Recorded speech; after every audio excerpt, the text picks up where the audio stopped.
nakatutok sa NCAA Season 93 dito lang sa SNA. Halftime na at lamang ang JRU Heavy Bombers kontra sa Arellano Chiefs. Ang score natin ay 35-28. Umabot man sa finals ang Arellano last year, hindi talaga sila magkukontento hanggat sa maiuwi nila ang inaasam-asam na corona. Alamin natin kung saan sila humuhugot ng fighting spirit. Panoorin ito.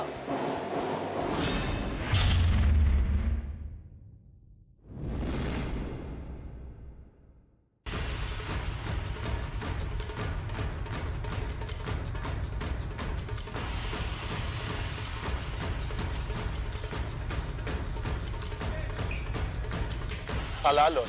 It's not around anymore. Siyempre, yun ang more on adjustment namin. Giovanni Halalon. Here comes the bus driver. Who will fill up yung position niya. Halalon to Salado. The bus driver to the conductor. Halalon. Top of the Q3. Giovanni Halalon. Last year, may halalon kami.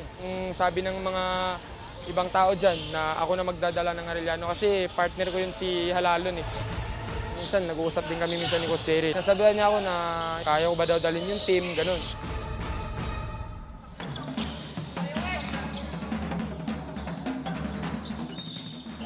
Usually we wake up 6 a.m. for practice. Then after practice, if I have class, I go to class, do homework, then extra shooting. We will just try to develop, improve on a game-to-game basis. Siyempre, target namin yung Final Four. Yeah. Mga bagong teammates ko, magsisipag na sila para mag-step up lang lahat.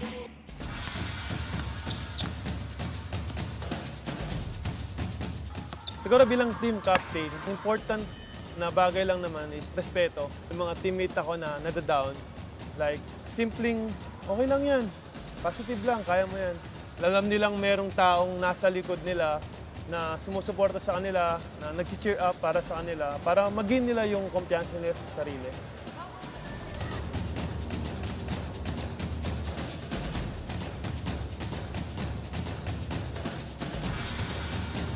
When you say Chiefs, isa sa pinaka-trait nun is yung respect. We always tell them that, you know, respect sa teammates, respect sa elders, respect sa labas ng on and off court, respect your opponent. Don't take them lightly. 6 on 3, 1, 2, 3! Yes! What's expected of them is always win, play to the best of your ability. Don't let them down. The community is behind you. The expectations are great. Sobra ang expectations, so you just have to live with it. Sinasabihan ko na ngayon nga, nandito na tayo sa laro. Kailangan lang talaga mag-focus. Saka pag ipapasa ko yung bola sa inyo, isushoot nyo na.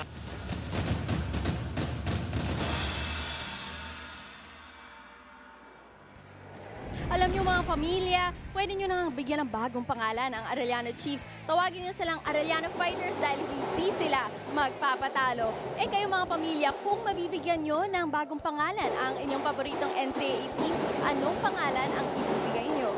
Sagutan niyo lang yan with the hashtag NCAA Season 93 and our official hashtag this year, NCAA Strong. Makikita ninyo ang inyong mga sagot live on air during our game. With that, halftime analysis plus of course, more exciting basketball. Lahat yan sa pagbabalik ng NCAA on SNA.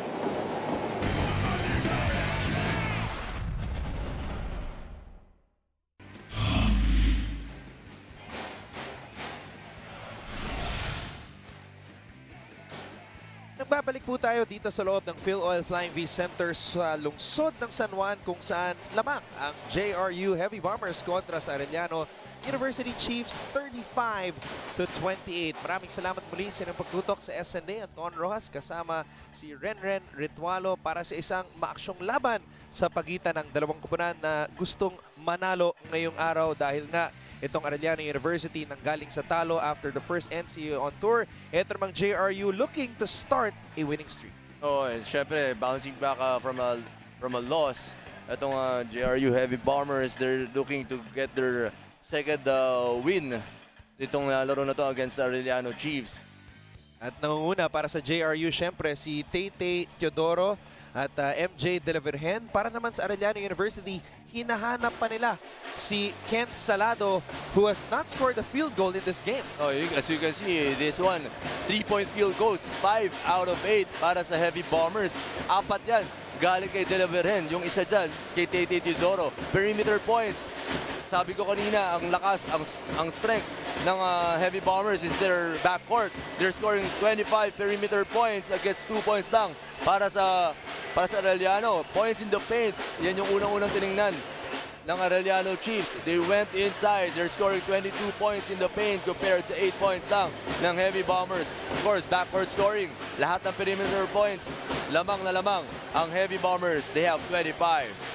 Maganda yung naging scouting ng Arellano dito sa JRU sapagkat alam nilang dead last ang Heavy Bombers pagdating sa rebounding. That is why they're attacking the paint. And that's also a category kung saan sila ay nanguna sa NCAA last year. They were also one of the top teams when it came to scoring in the paint. Actually, they were #1 when it comes to scoring in the paint. Leading scorers, De La Virgen leading the way for Heavy Bombers, who has 12, Teodoro 9, Batucci 6 points. Para sa Arellano naman, Cañete 6, Ongulo, who scored his first career points, 4 points para sa Arellano Chiefs. At si Enriquez nag-contribute naman ng 4 points. It's a historic moment for Eli Ongulo. First NCAA points sa kanyang career in his comeback year. Kasi nga ang kanyang rookie year, season 91, sat out season 92. He's back. And for the first time, ang kanyang pangalan nandito sa ating leading scorers. Wala na talagang makascore sa Arellano University. Even Ken Salado struggling dito sa ball game na to. Yes, I think like tons of turnovers na. I think he has 5 or 6 turnovers in the first half pa lang. Ren, ano napapansin mo bakit nahihirapan itong si Kentoy Salado? Yun yan, last year, siya yung conductor. Gio Alalon was the main man and he was the sidekick. Ang problema ngayon, who's gonna be the conductor for Ken Salado? Who's gonna help him to bring down the basketball or to run this team? Well, let's see if De La Cruz can be that guy or could it be Mecca? We are in this very long season dahil nga meron tayong 10 kupunan as we see Ken Salado get his first field goal dito sa ating laban. First, kailangan ng Chiefs yan, yung mga puntos galing kay Ken Salado. Inaasahan siya ni Coach Jericho din yan. Ang tanong nga sa kanya, kaya mo bandalin na itong team natin? Siguro, bawat laro, kailangan i-prove yan ni Ken Salado kay Coach Jericho Diniera. Grosbe, one-on-one kontra kay Enriquez. The two captains going at it. And the foul is on Enriquez. This is also a low-scoring game, Renren. It is a low-scoring ball game, 35-30 JRU. Of course, itong bawat koponan na to, itong dalawang koponan na to, they're always pressing from the full court. So talagang ang pinaka-go-to nito is their full court press. Grosbe, kapos yung pangalawang free throw. Tapikan ng bola, mapupulot ni Salado. Binigay dito kay Lervin Flores. And Flores is able to score off a nice pass by Salado. Yun ang sinabi ni Ken Salado sa teammates niya. I'm gonna create, I'm gonna attract the defense.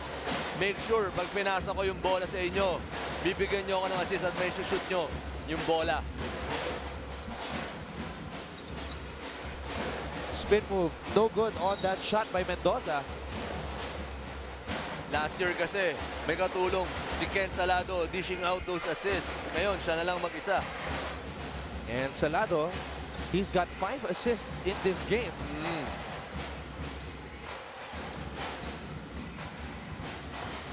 Salado has the basketball. Katao sa kanya si Mendoza. Salado. Drop pass para kay Enriquez. Nabitawan ng bola. Salado. Hesitation move. Salado. Basket is good for Kent Salado. Tough shot by Kent Salado against the outstretched arms of Grosbe. Napilitan na siyang ipilitin yung tira na yun kasi time winding down para sa Chiefs.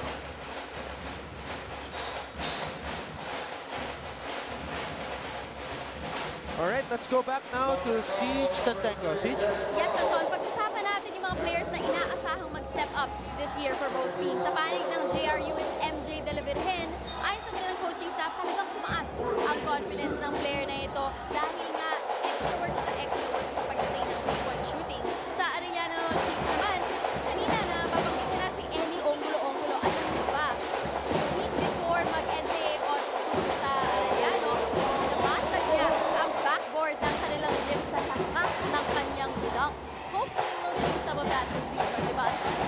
Thank you very much, Siege. Indeed, there are a lot of players na talagang inaabangan natin na mag-step up, and I think you would agree with me that Salado is one of the candidates for breakout star dito sa NCAA Season 93. Of course. Siyempre, hindi mo maiwasan na hindi isali sa usapan itong si Ken Salado na magkaroon ng magandang season. Kasi siya talaga yung main guy ni Coach Jericho Diniera ngayon sa team nila. Pero siyempre, ngayon, pinapakita ni De La Virgen na pwede din siya pag-usapan doon. De La Virgen, a hot start, at kaya nakadikit sa kanya ngayon si De La Cruz. Talagang hindi na niya pinapatanggap ng bola itong si MJ De La Virgen. Salado weaving his way through traffic. Binigay dito kay Mecca. Mecca kicks it out. Salado thought about the three. Umatake. Salado. Nice pass in the face. Sumalpal ni Abdul Razak Abdul Wahab. Yan yung mga magagandang contribute ni Abdul Wahab para sa Heavy Bombers. That defensive play. No easy points inside para kay Enriquez. And he gets the basketball here, the native from Ghana. He gets it back. Binigay dito kay Mendoza. Mendoza to Abdul Razak Abdul Wahab. Jump hook, no good. It's Arellano basketball. Yes, it's time for now the bigs of JRU to step up like Grospe and Abdul Wahab. Kasi nakatao na talaga sila kay Tay Teodoro at kay De La Virgen. Hindi na sila pinapakulan. No one's helping. Hindi mo may help yung tao nilang dalawa. Salado stops, pops, and connects.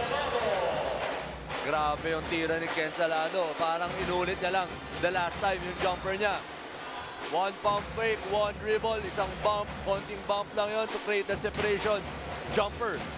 Another 2 points para kay Ken Salado. Just like that, Ren, meron ng 8 puntos itong si Ken Salado. And just like that, the lead is down to 2. Ganon kakailangan itong si Ken Salado. Siya yung magiging leader itong Chiefs. Panoorin natin muli. Jab step to the right. You know? Konting separation. Veterano. Oh, it was just a bump off against his defender. Itong si Ken Salado. He doesn't even need to step back. Just go straight up for that jumper. That's some Cagayan de Oro flavor in his game. JRU leads Arellano 38-36.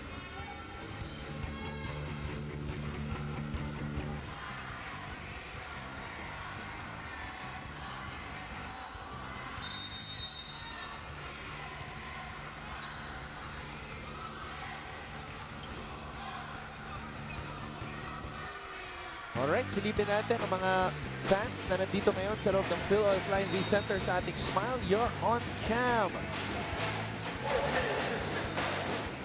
All the lovely places, all the lovely faces are out here today at the Phil Oil Flying V Center to witness this exciting matchup sa pagitan ng JRU at ng Arellano University. Oh! Huli! Kitang-kita naman nyo yung pagkahawi na yun. Ito si Carl Angelo Padilla. Ang layo na inabot ng sigo niya.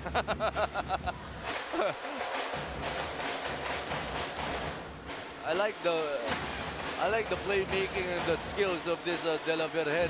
Pwede siya magdala ng bola, you can score that basketball. Patucci, binigay dito kay John Grospe. Two-man game between the big men. Patucci to Grospe. Salado! Straight line drive. by Salado. Wala man lang humelt doon para supalpalin yung tira na yun. 10 points in the game para kay Kent Salado. Just like that, he has 10 points. Patucci, power move. Binigay dito kay Mendoza. Back to Abdel. Patucci, kapos, rebound Flores. Ang ganda ng defensive strategy ni Coach Jerry dito. Hindi niya na pinapakuha ng bola tong si De La Virgen. De La Cruz, all day to shoot. Tapikan ng bola, mapupunta dito kay De La Virgen. Behind the back dribble. He De La is Virgen. so calm. De La Virgen, wow! Oh, he is so Sumabit calm. pa ang depensa. Nakita mo yung ano eh, yung mukha niya going through the cone. I mean, the players. Parang cones eh, no?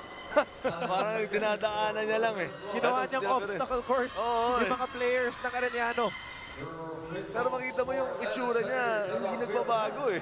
Di nararatel eh, parang Oo. sanay na sanay. Ito si MJ De La Virgen. Now, being entrusted the lead guard role by Coach Berhel Meneses.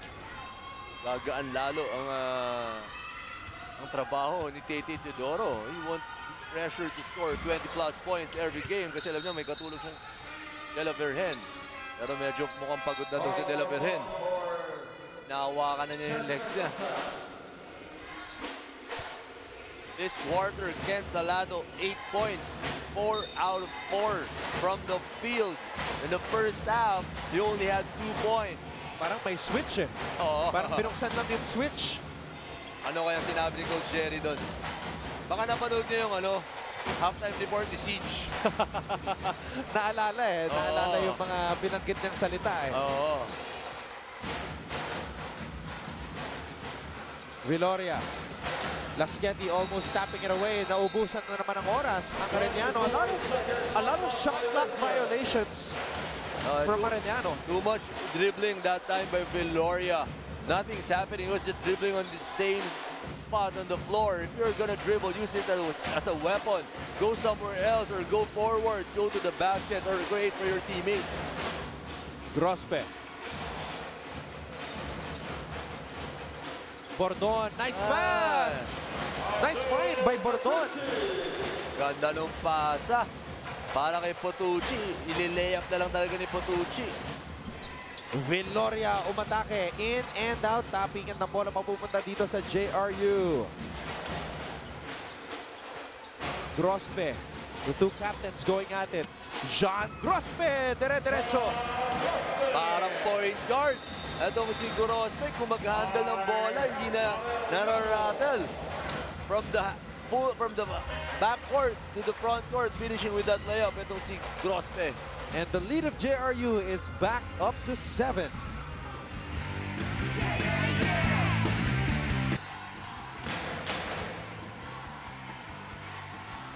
A Vivo perfect shot, perfect selfie. Nice pass there by Bordon, finding Abdel Patucci. The big man from the Republic of Cameroon. So ito mga players na katulad ni Bordon, MJ De La Virgen, Eli Ongolo, Alcoriza, the new names coming into the season. Oo. Nagpapakitang gilas, nagpaparamdam na. It's a 5-0 run in the last minute and 10 seconds para sa Heavy Bombers. And they're doing this without Tete Teodoro. Yes, but De La Virgen is there. Nakita mo naman yung adjustment din ni Coach Berhel Meneses sa depensa. They're doubling right away si Ken Salado, forcing him to pass that basketball to his teammates, forcing them to a turnover. Patucci, baseline spin, looking for Lasqueti, lost control. Dalawa-dalawang sumasalubong dito kay Ken Salado. The door is closed. No entry. Ayan, no? Nichols, inside pass. Enriquez could not finish. Grospe has the basketball. 45-38, JRU pa din ang lamang dito. Salado.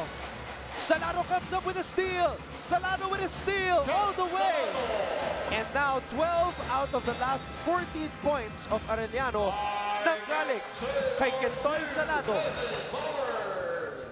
Timeout, Jose Rizal University.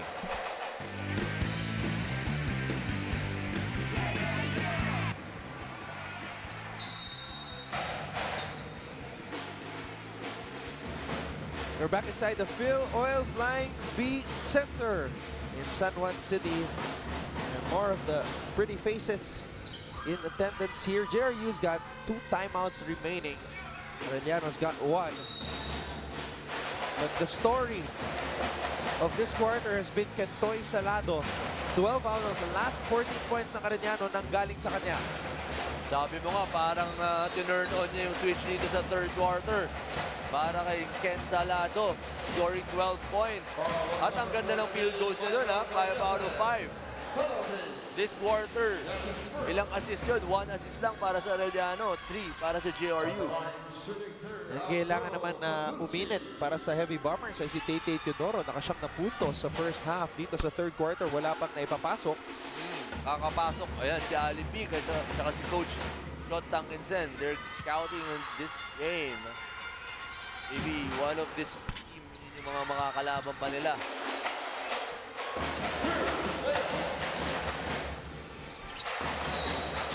Arellano, susunod na makakalaban ng CSB.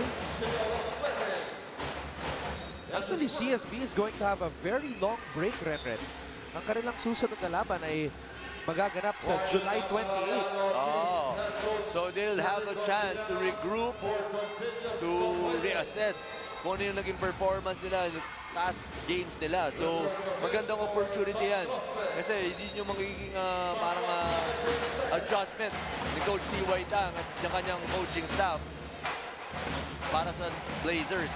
After a tough 76-52 loss today, they have a lot of time. Yes. Almost 2 weeks to regroup and prepare para dito sa Arellano University. Nakita natin si Coach Jerry Codiniera coaching in his 66th game in the NCAA as the head coach of Arellano. A steal. Oh no, it's an unsportsmanlike foul here on Enriquez.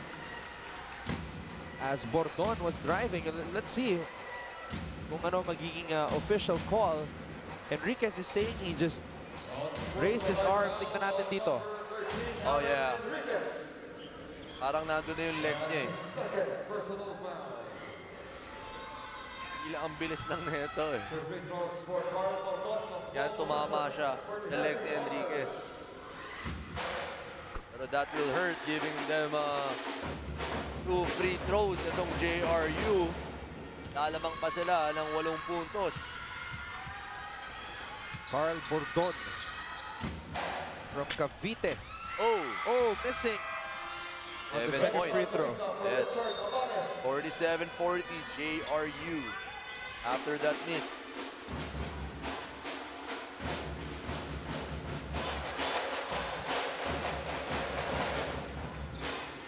Laschetti calling out the play. Laschetti umatake. Gio Laschetti. Batucci could not hold on to the basketball. Salado, hesitation move. Salado, Enriquez. Nichols steps back for 3. No. Hirap na tira yon para kay Nichols. Step back 3, fading away. Ang baba nung percentage nun to go in. You can tell that Zach Nichols is waiting to get out of his slump. Yes. 47-40. JRU has the lead. Salado, binigay sa loob. Enriquez. Alan Enriquez. Count the basket plus the foul.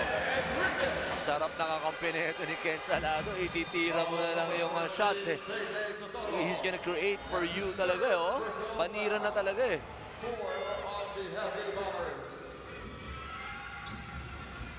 plus he's contributing in offense. Of course, in defense, siya pa rin magko-contribute din na marami para sa Chiefs.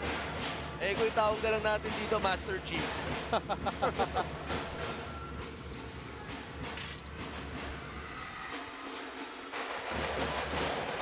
Enriquez missing on that free throw. Oh, hindi niya madadagdagan yung 6 points niya. Etong si Enriquez. They're playing man zone. Etong Arellano Chiefs. Bordon, nabitawan ng bola. David recovers it. Nichols with a steal. Nichols with a layup. And Nichols will head to the line for 2. Good job by Nichols going to the basket. It's hard to be a one-dimensional player. Yan, maganda. Ang ginagawa niya, attacking that basket, going to the line for 2 points. I mean, for 2 free throws. He misses first. Zach Nichols, surprisingly for a shooter, he does not have a very good free throw percentage. He does not get fouled a lot also. Nung nakaraang season, just 14 attempts in the elimination round. Converted just 7 out of those 14 free throws. Kailangan practicing talaga yung free throws na yan. It's gonna be big for a player to have those in their arsenal. That's the second personal foul. Zach Nichols, the Phil Canadian sniper, has to rediscover his touch. Wala pa din para sa kanya. 0 out of 2. The free throw. Teodoro. And Teodoro with 3 gray shirts on him. Bumuha lang ng foul to si Tete Teodoro. 5 steals para sa JRU. 3 naman para sa Arellano University. Tatlo yung dalawa-dalawa yung nakasampay kay Tete doon, no? May gusto pang sumali. Ito si Cañete. Missed free throws. First miss. The free throw line ni Tete. Coach Vergel Meneses looking on. The longest tenured coach here in the NCAA. Started back in 2010.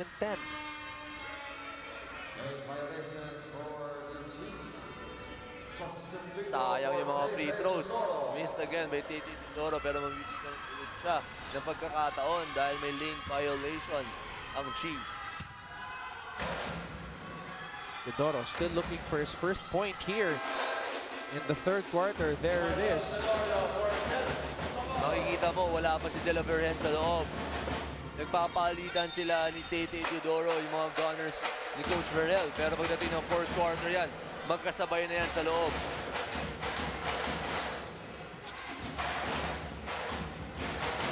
Viloria.